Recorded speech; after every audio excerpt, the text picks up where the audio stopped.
સંદેશ ન્યૂઝમાં આપનું સ્વાગત। હું કિન્નરી। સમાચારો પર નજર કરીએ તો સુરતમાં ખુલ્લી ગટરમાં ગરકાવ બાળક હજુ પણ લાપતા છે।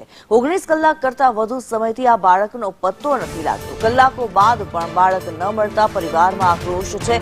પરિવારજનોએ સ્થાનિક તંત્ર સામે રોષ ઠાલવ્યો છે। વરિયાવ વિસ્તારમાં 2 વર્ષનું બાળક ગટરમાં ગરકાવ થયું।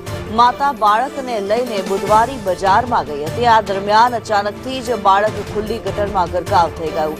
સ્થાનિકો પરિજનોએ રોડ પર બેસી રોડ બ્લોક કર્યો છે। રોડ પર બેસી એસએમસીના અધિકારીઓ સામે વિરોધ પ્રદર્શન કરવામાં આવ્યું છે।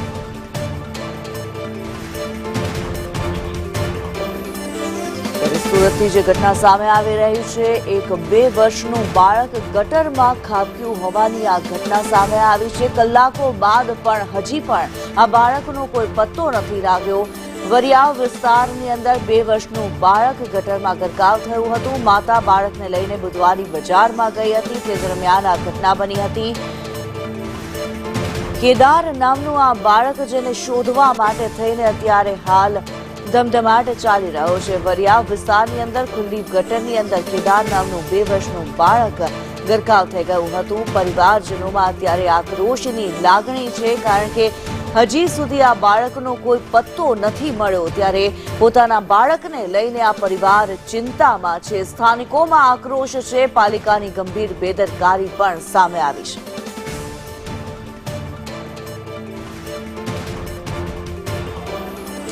કલાકો વીતી જવા છતાં પણ બાળકની બહાર નથી મળી રહી। કેદાર હજી નથી મળી રહ્યો, ત્યારે લોકો હજી પણ ધરણા પણ બેઠા છે અને સમાજના લોકો માંગ કરી રહ્યા છે કે કેદારને જલ્દીથી જલ્દી શોધવામાં આવે। જોઈ શકાય છે કે મોટી સંખ્યામાં સમાજના લોકો છે તે અહીં આવી પહોંચ્યા છે। ફાયર વિભાગ તરફથી સતત મહેનત કરવામાં આવી રહી છે, પરંતુ દીકરા કેદારની બહાર નથી મળી રહી। ત્યારે આપણી સાથે સમાજના લોકો છે, તેમની સાથે વાત કરીશું।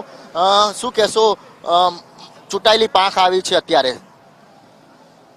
કાલ સાંજને 7 વાગ્યાનું અહીંયા છું। આ ઘટના 5 વાગે બની છે।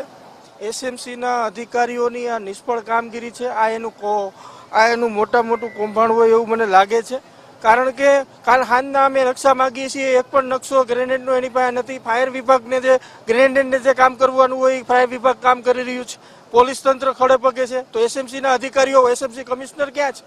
એસએમસી કમિશનર અત્યારે સ્થળની વિઝિટ કરી નથી। તો આ તમારા માધ્યમથી કહેવા માંગુ છું ગુજરાત સરકારને કે જે કઈ જવાબદાર અધિકારીઓ હોય, જ્યાં સુધી દીકરો નહીં મળે ત્યાં સુધી અમે ધરણા પ્રદર્શન કરવાના છીએ। જે કઈ અધિકારીઓ હોય એની વિરુદ્ધ કાર્યવાહી કરવામાં આવે। ઇવન કમિશનર હોય તો પણ એની વિરુદ્ધ કાર્યવાહી કરવામાં આવે, અને જો નહીં કરવામાં આવી તો અમે કાયદાકીય લડાઈ સરકારની સામે પણ લડીશું। બીજી વસ્તુ અમે એ કહેવા માંગીએ છીએ ગુજરાતની જનતાને અને સુરતની જનતાને એ કહેવા માંગીએ છીએ કે આજે અમારો વારો છે, આજે અમારો દીકરો છે, કાલે તમારો હશે, માટે બહાર આવો। આ એસએમસીના અધિકારીઓ જે કઈ આ ગટરના ઢાંકણા ખુલ્લા મૂકીને જે આપણી સુરક્ષાની સાથે છેડા કરે છે એ બાબતે એવું કહી રહ્યા છે કે ભારી વાહન ચાલવાના લીધે ગટરનું ઢાંકણું ગઈકાલે તૂટ્યું હતું।